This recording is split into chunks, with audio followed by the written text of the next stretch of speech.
We were finishing up the 5 basic principles of the U.S. Constitution. This is your essay portion. That's wrapping up here. Okay, so do a little review of that. Okay, so when you're writing your essay, you've got obviously an introduction. You've got your 5 body paragraphs. So you've got popular sovereignty, limited government, separation of powers, checks and balances, and federalism. Okay, and that federalism is the last one of the 5. And so, about previously, that is power shared or divided between national, state, and local government. So, but as far as the Constitution goes, is as a system, it does protect the rights of states. Okay, so under the confederal system that we started with the Articles, all the powers with the states, and the national government had very little. Now we have that sharing, but it's important to remember that not all powers are federal, and so we get to make some decisions that are local, some that are state level, and so forth. Okay, so let me click this. Oops. Back to where we were. Okay, so we do have in Article 6 what's called the Supremacy Clause. And I'll just read that to you. This Constitution and the laws of the United States, that's of the national government, which shall be made in pursuance thereof, with the national government, and all treaties made or which shall be made under the authority of the United States, that's the U.S. government, shall be the supreme law of the land. And the judges in every state shall be bound thereby. So the states have to abide by the national government. The state judges have to abide by the U.S. Constitution. Okay? Anything in the Constitution or laws of any state to the contrary notwithstanding. Okay? So they are allowed to make some of their own decisions, but there are specific powers that are granted to the national government, like coining money or declaring war. Kansas can't coin its own money. Kansas can't declare war on Canada or Mexico or something like that. Okay, so that kind of wraps up the 5 basic principles of the U.S. Constitution. Now, this next slide, okay, is kind of a history of federalism in the United States. Okay, so the Articles of Confederation, really, you had very little federalism. All the power was at the local level. Okay, and then efforts to establish national supremacy come in here. This is the Constitutional Convention. Okay, and then you see some court cases that will come in that I mentioned, like Marbury versus Madison, where they give judicial review to the government, okay, in 1803. Some other important cases, McCulloch versus Maryland, Gibbons versus Ogden, and these were done by Justice John Marshall, okay? So now we move into this era of dual national supremacy. Then you get dual federalism, where states begin to pull back some of that power from the federal government. And then it changes back. Well, during the Civil War, obviously you had 13 states, I think 11 states that seceded from the Union. So they were ultimately saying, we have all the power. We're not listening to the national government anymore. Okay, that's the Civil War era. Okay, Republicans gained control of that's under Lincoln. Okay. Massive immigration periods here, urbanization, industrialization. Then you get more power to the national government with the federal income tax. That's the 16th Amendment that I've spoken about before. Okay, the Great Depression era, we get a lot of more federal control, more federal decisions. The welfare state begins, New Deal programs. era of super government, and then the war itself. Okay, so realigning election in 32, this means the Democrats started to take back more control over government because the Republicans had dominated after the Civil War. Then you get into the 60s and 70s, well, really with Lyndon Johnson, the civil rights movement, so forth, new federal programs. This is the war on poverty, so it's a lot like the New Deal. But when Nixon comes in, we see what it says. It says Nixon begins devolution. And what that means is devolving power from the national government, sending it to the states, okay? Revenue sharing begins. This is huge, guys. In chapter 4, our next chapter, I'll be talking about how the national government starts to dominate the states by getting them hooked on federal money. And this is that revenue sharing that I was just mentioned, okay? And then you get a decade of devolution under Ronald Reagan, okay? He's a very conservative president, state resurgence, okay? And then again in the 1990s, with the Republicans taking over Congress, allowing more state decisions, more state control. This is just kind of a pretty cool graphic. Now, your book goes into these things: cooperative federalism, creative federalism, new federalism. We'll be looking at in the next chapter. Okay, so really, it's an interesting balance. It really has changed over the last 40, 50 years significantly. Federalism has.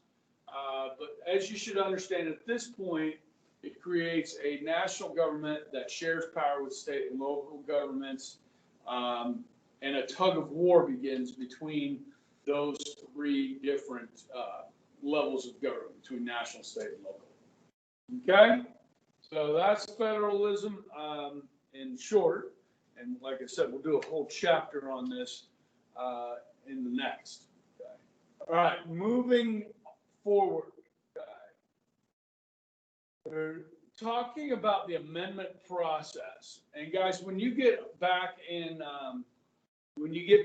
class, we're going to start learning the amendments. Okay, this is something that we'll do in class. So I'm going to ask you to bring your books. Okay, so bring your books. I'll send out a reminder today, this afternoon, so that people bring their books for it'd be what, Wednesday and Thursday. Okay.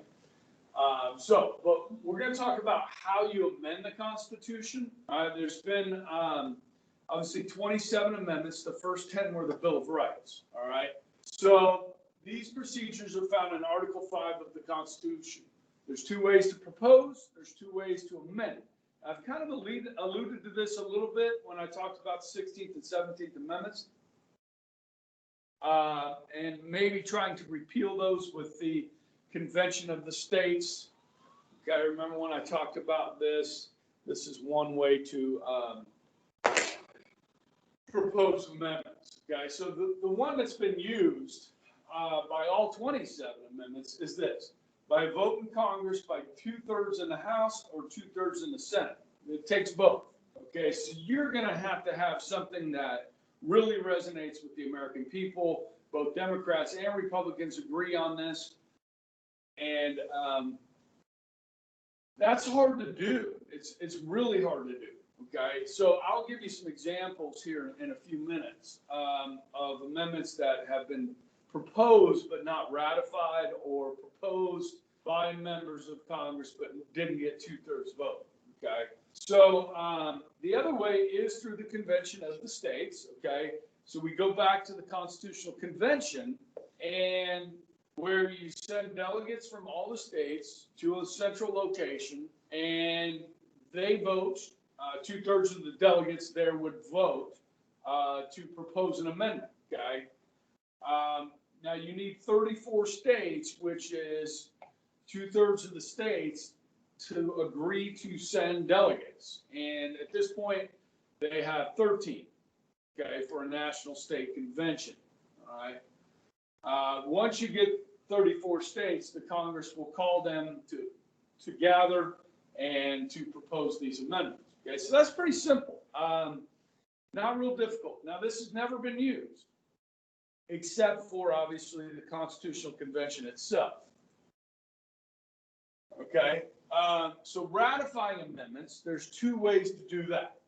Okay, the one that's been used most is by state legislature. Now you're gonna need 3/4 of those, or 32 states, to approve to ratify, I should say, a constitutional amendment. Again, very difficult to do.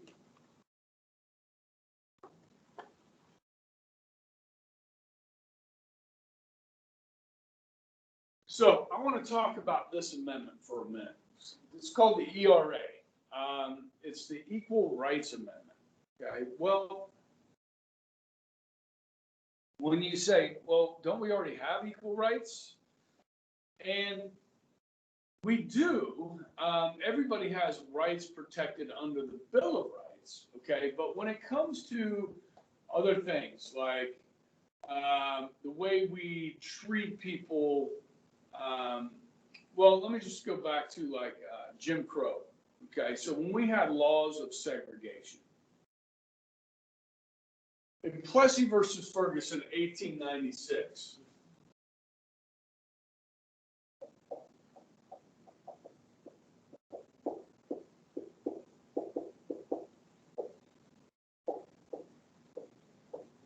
The Supreme Court came up with a principle called separate but equal.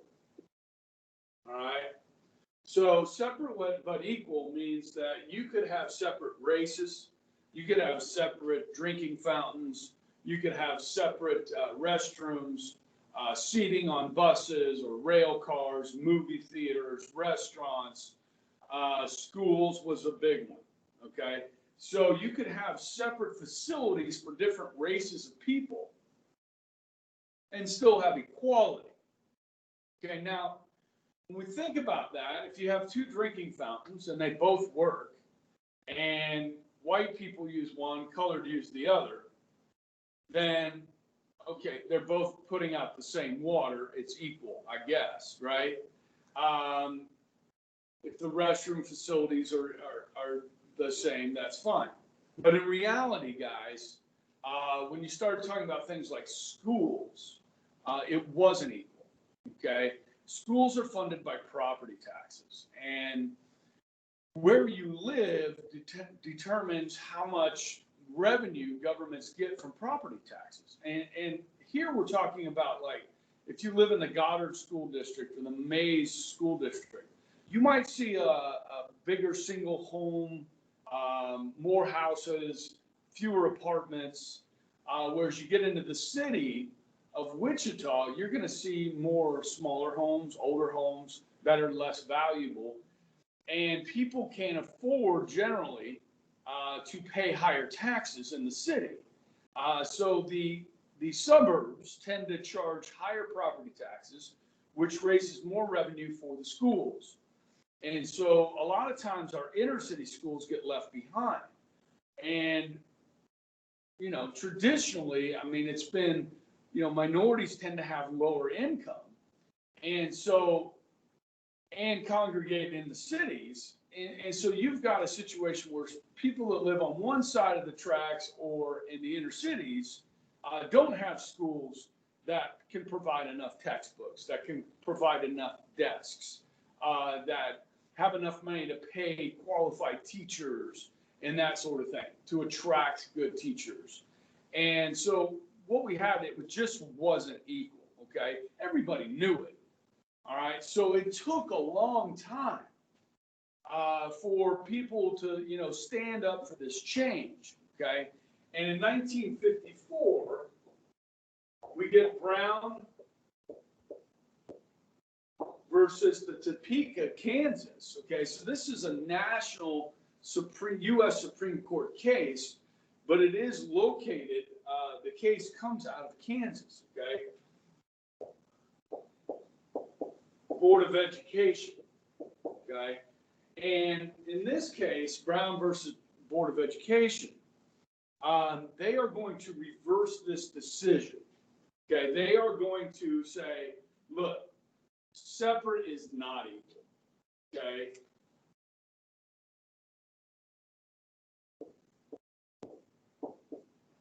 Which basically says to the states, to the local communities, to everyone, that segregation of schools is wrong and you need to integrate the schools.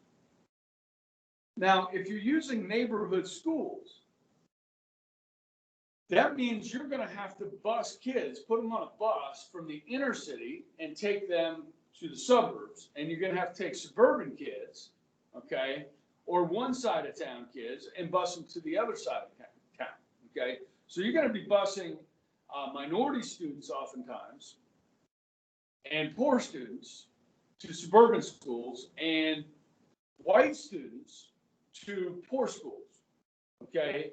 And states are going to be encouraged to change, their funding formulas, okay? And the way the state of Kansas does this is the state gives more money to lower income schools, okay? And the property taxes are still a major funder, but so the state gives more money to 259 than it would to 266, which is Mays, okay? Now, Mays is going to make up that money with higher property taxes. That makes sense, okay? So Brown versus Board of Education says separate is not equal, okay? Really is going to create, when you talk about this in history class, it's going to create some situations that are not comfortable. But it has to happen. You know what I mean? It's at the point in this country we've got to change. And because it's unfair, it's wrong, it's not equal. And so we've got to change.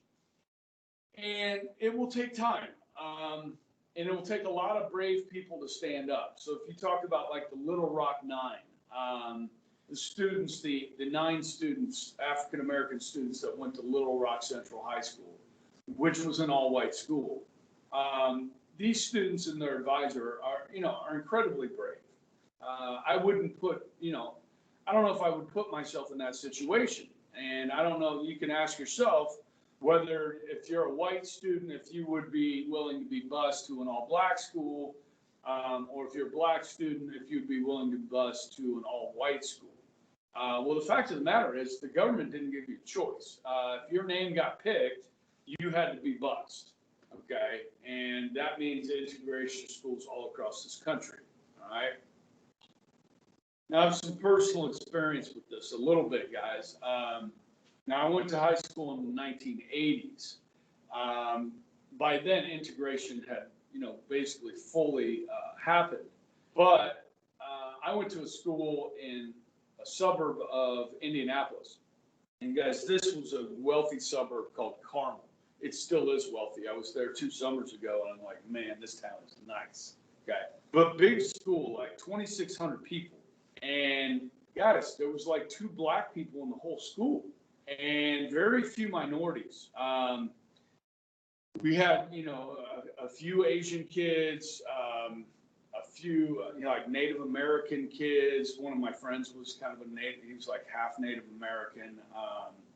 But anyhow, it was very white. Well, I moved halfway through my junior year to Florida, and I wound up at a school that was about 40% black, Hispanic, American Samoan, and about 60% white. So it was really diverse. And never having been around black people, I'd never met a black person. Okay. Maybe when I was in elementary school, when I lived outside of Chicago, I'm sure we had some classmates of different races, but had never really spent much time around black people. And it was a little bit of a culture shock for me. Fear. I had like some fear, anxiety, but that quickly went away because then I started to get to know people like Patrick Moore, and some of you might know who Emmitt Smith is. Emmitt Smith went on to play for the Dallas Cowboys in the NFL, Hall of Famer. Robert Stevenson, who played baseball and football, who was a great guy. And so I just started, that ignorance was kind of torn down by just getting to know people and realizing that every person is a human being and the color of their skin doesn't matter. It's the content of their character, like Dr. King said. So you're going to make friends based on people that, you know, are like you or you get along with. And yeah, so I had friends of many different backgrounds. And the football team was really big on that. So if you've ever seen a movie like Remember the Titans, that's based on a true story. Now it's loosely based on a true story, but that's a movie a lot of you guys have seen, and that took place in Virginia. And yeah, man, it was hard to integrate to schools, and it took time, but slowly things got better. So if you go over to like Northwest High School, it is really important to have sports and cheerleading and band and so forth, where outside of the classroom, outside of the lunchroom, where a lot of people will self-segregate, those teams work together and they're multiracial, very diverse, and they count on each other. They become brothers, they become sisters. And that transfers into the school with those sports teams and other clubs.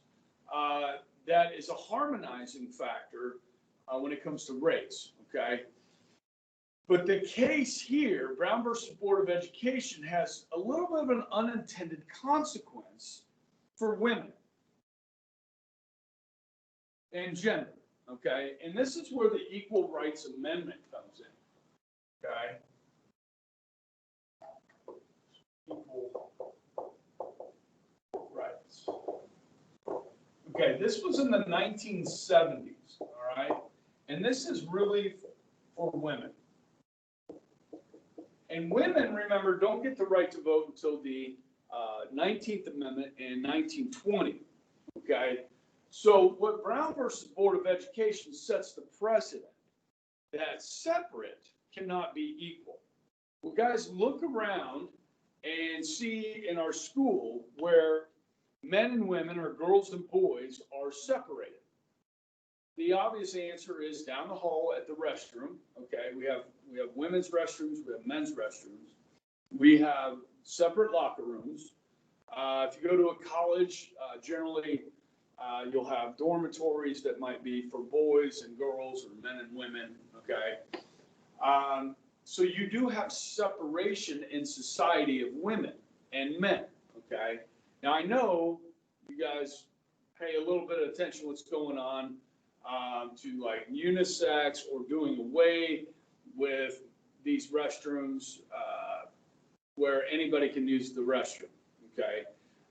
And then this kind of wipes, does away with, when you have issues with transgender folks and so forth, where they can not have to pick between the women's room or the men's room, okay?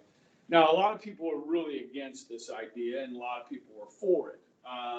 And this is a debate that's happening right now in our society, okay?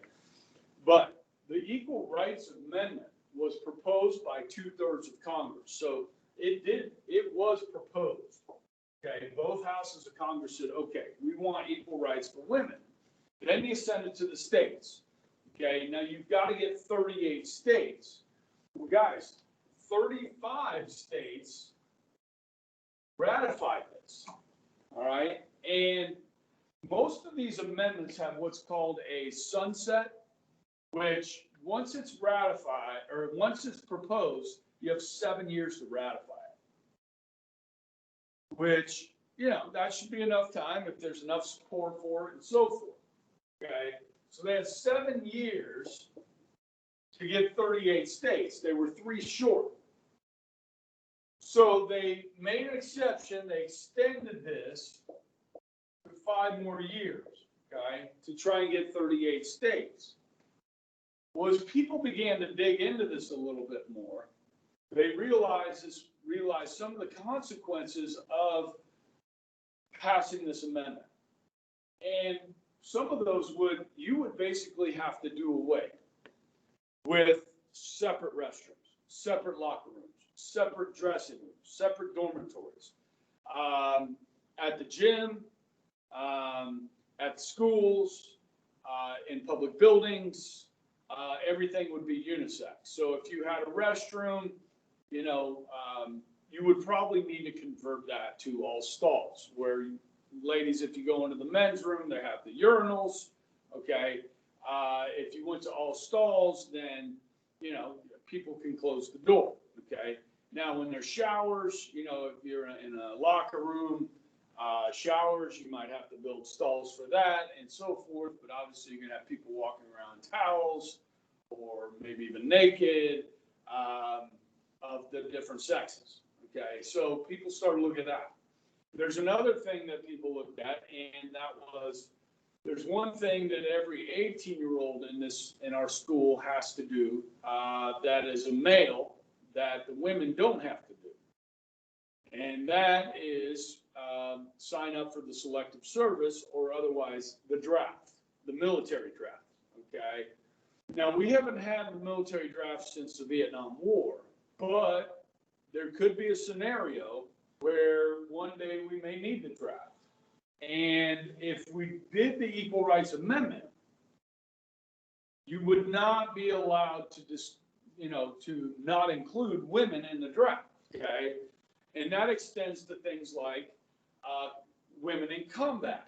Now, in recent years, not only have we had women flying fighter jets and military helicopters, but more recently, we've had some women allowed to enter into combat roles. Now, that's done by choice, by those women that want to be in infantry, want to be in combat roles.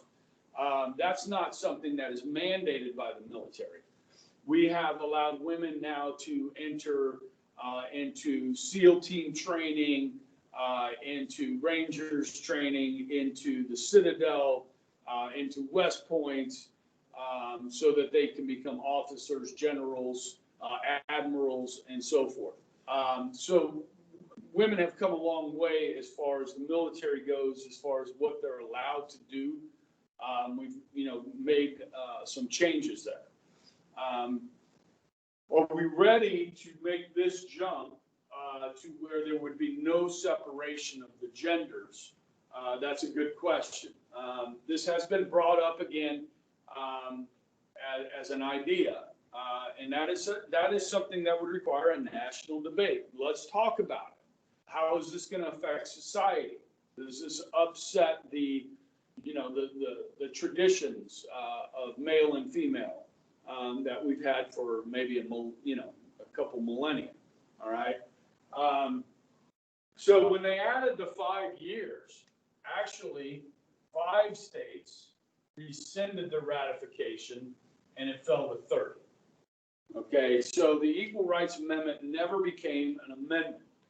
All right, but it is a really good topic to discuss, where women are today in society, where they do not have equal rights based on this Brown versus Board of Education. Okay. Now, ladies, when it comes to what's called the wage gap, okay, a lot of times, ladies, you'll hear this number that women make 72 cents on the dollar of what men make. Okay. There's some really good videos on this. PragerU, if you look up the wage gap. I don't know how many of you guys know Jordan Peterson. He's he's a psychologist out of Toronto, and he's really pushed back on this gender neutral thing, or multiple genders. Some of you guys know, the young guy, Shapiro. Shapiro talks about this stuff as well. But the wage gap, guys, is a little bit of a myth. Okay, so when you look at the jobs that men and women do, the degrees they seek in college, engineering, for instance. So can a female become a petroleum engineer? Absolutely. Okay. My wife is a chemical engineer, but most of the chemical engineers she works with are men. Okay. She is a minority for sure when it comes to engineering. There's nothing wrong with women studying engineering. In fact, I highly recommend it, ladies. I recommend to all of you because it's a 4-year degree, maybe a 5-year degree that really is going to allow you to earn a comfortable living. And there's lots of those jobs available. So whether it be mechanical, chemical, petroleum engineering, what have you, those are good options. But anyhow, if you look at like the number of teachers, right? Teachers don't make a lot of money, especially go to your elementary and dominated by females. Okay, men tend to work longer hours. A lot of times we'll do jobs that have higher risks, which pay more. We'll work overtime. Now, is that fair to women that, may, be having children, may be caring for children? Is that fair? Well, no, I don't know. I mean, that's kind of how society is shaped. That's kind of how biology works. So I don't want to get into like this huge ideological argument here, but so I mean, women are doing very well in our society. If you look at the number of people in college or the number of people that are graduating from college, women are far outpacing men with college degrees. Women do better in school. Boys tend to, not fit well with the way we set up our schools. It's just kind of like, fidgety and want to get out and don't like to sit still for 7 hours. Women generally do better with writing and reading than boys. I mean, just look at my honors classes are dominated by girls. I don't have a problem with that. It's just a kind of a reality.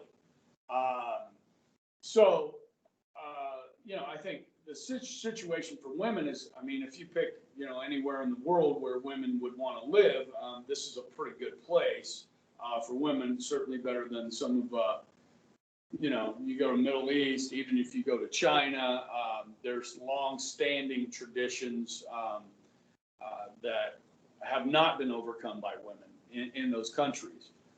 So anyhow, that's kind of an interesting discussion. It'd be nice if you were here. I could do that with you, but the sense of time, guys, we got to keep moving, okay? And then the other way that we can ratify an amendment, okay, is by state conventions, all right? 3/4 of the states have these conventions, all right? So let me kind of explain this to you, how this would work, and it kind of goes along with another thing we do for primary elections, or what are called caucuses, okay? Let me ask the question, does anybody know how many counties are in the state of Kansas? Okay? Coach Lawbon would be proud if you knew how many counties there were in Kansas, right? And that would be 105 counties in the state of Kansas, all right?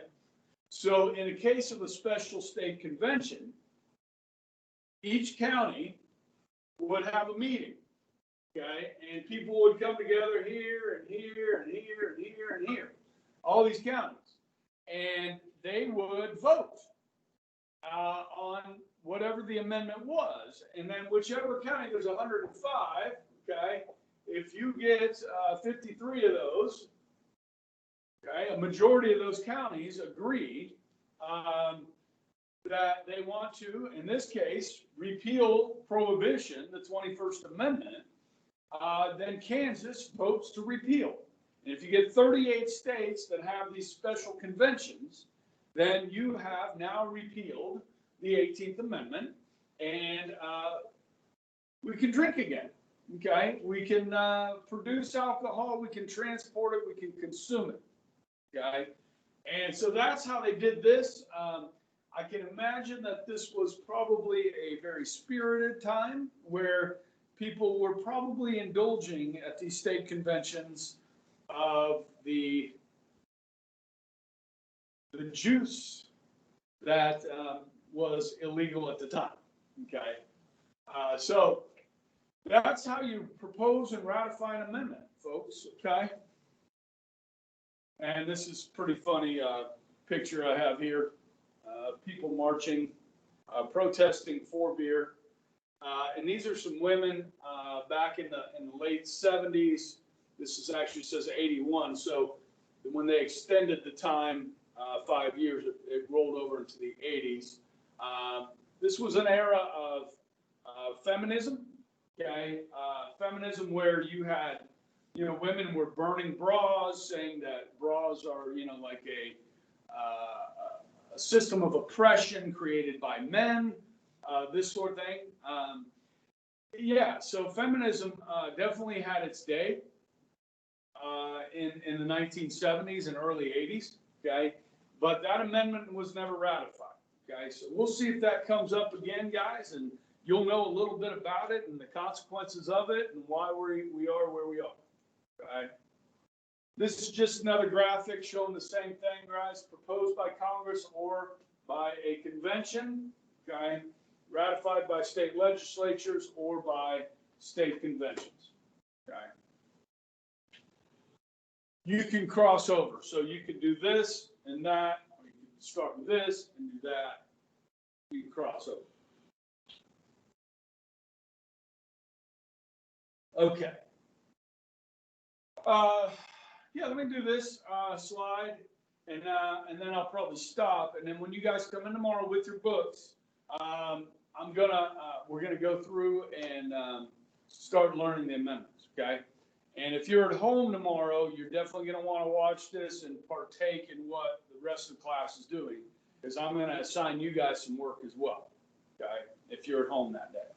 All right, so the first 10 amendments we know about the Bill of Rights. We just did that when we talked about ratifying the Constitution. Some of the states said we need this in there, okay?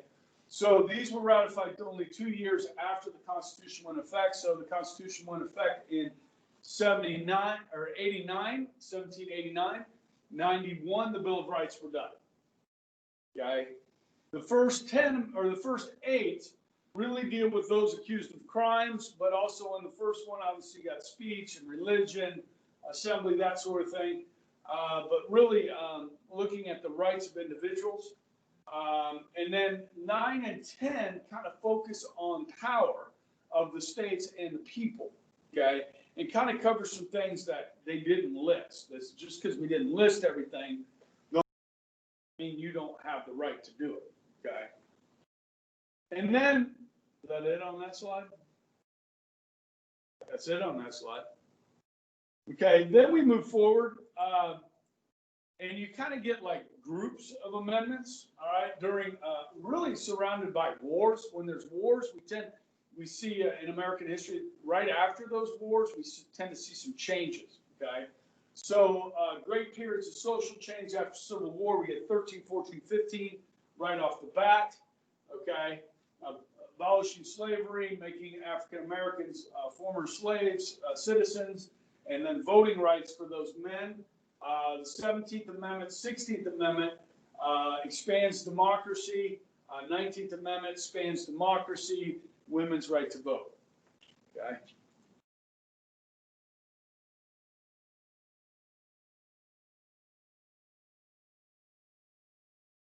Let's see what else I got here. Might as well do the last slide, guys. We're here.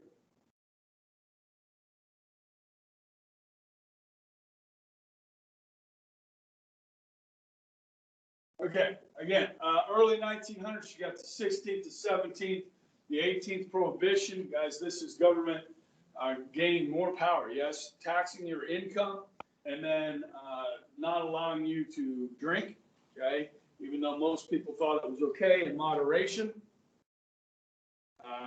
This was a really bad idea. And then ratification deadlines. This is something I talked about briefly here. 27th Amendment. Most of them have 7-year sunsets, okay? But the 27th Amendment was actually proposed along with the original Bill of Rights, okay? And